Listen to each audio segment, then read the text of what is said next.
Halo, aku adalah tenaga kesehatan yang berprofesi sebagai seorang sanitarian atau TSL, tenaga sanitasi lingkungan, atau yang biasa orang tahu, tenaga kesehatan lingkungan di puskesmas.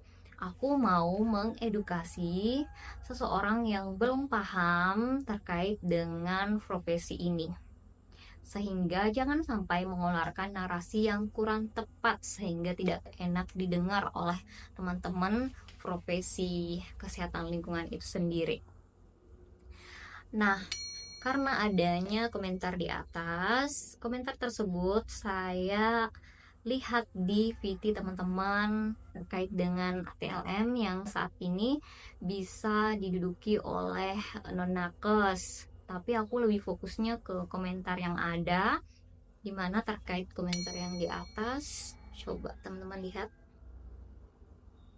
Nah, dari komentar ini aku mau mengedukasi ke kalian semua atau ke orang tersebut atau ke siapa saja lah intinya. Tapi kita berpositif thinking aja sih sebenarnya, mungkin karena belum paham jadi kita coba edukasi nih, semoga paham ya. Nah, yang pertama, gunanya ada profesi kesehatan lingkungan atau formasi kesehatan lingkungan di puskesmas. Karena kenapa? Karena profesi ini dianggap memiliki skill di bidangnya, khusus bidang kesehatan lingkungan. Dan yang pertama, legalitas jabatan. Posisi ini hanya bisa diduduki oleh orang-orang yang pernah menjalani pendidikan formal dari bidang kesehatan lingkungan. Sehingga tidak semua lulusan bisa memenuhi syarat ini. Kemudian yang kedua terkait dengan keprofesian. Untuk keprofesian itu sendiri, profesi ini baru bisa dikatakan sebagai kesling ataupun TSL ataupun sanitarian ketika sudah menjalani 3 sampai 4 tahun pendidikan formal di bidang kesehatan lingkungan. Belum lagi ada yang harus uji kompetensi, kemudian mendapatkan STR, baru bisa diwisuda. Dan beberapa kampus juga sudah OSCE loh. Nah, tentunya jurusan ini tuh banyak banget biaya ataupun tenaga yang terkuras untuk memperoleh pendidikan ini. Tak hanya itu, setelah bekerja pun kita tetap diwajibkan untuk mencari atau memperoleh SAP melalui webinar, pelatihan-pelatihan, dan ranah lainnya sesuai aturan. Yang ketiga, terkait dengan kebijakan-kebijakan program-program nasional atau program lainnya, itu seperti Skam RT, kemudian pengelolaan LB3, kemudian STBM, dan lain-lainnya. Memang regulasi atau kebijakan sudah dirancang untuk dikerjakan oleh tenaga kesehatan lingkungan yang profesional dong tentunya.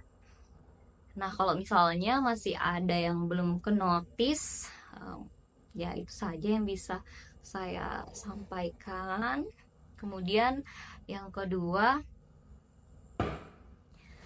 terkait dengan narasi bahwa seseorang karena sudah mempelajari terkait pengolahan sampah sehingga jadi bisa casing juga. Nah, tidak semudah itu sesuai dengan yang saya jelaskan tadi. Karena dalam kesehatan lingkungan itu untuk pengolahan sampah, sebenarnya pengolahan sampah pada dasarnya adalah pengetahuan dasar yang harus dipelajari oleh siapapun, baik itu individu, komunitas, atau profesi tertentu. Tapi konsepnya akan berbeda. Secara umum mungkin hanya pada konsep pengolahan menjadi sampah jadi kompos, daur ulang, pemilahan limbah atau sampah terkait dengan organik, anorganik. Tapi kesehatan lingkungan itu berbeda, bukan hanya konsep yang saya jelaskan tadi yang dipelajari, bukan hanya pemilahan sampah organik, anorganik, kemudian pengolahan kompos, daur ulang, bukan itu.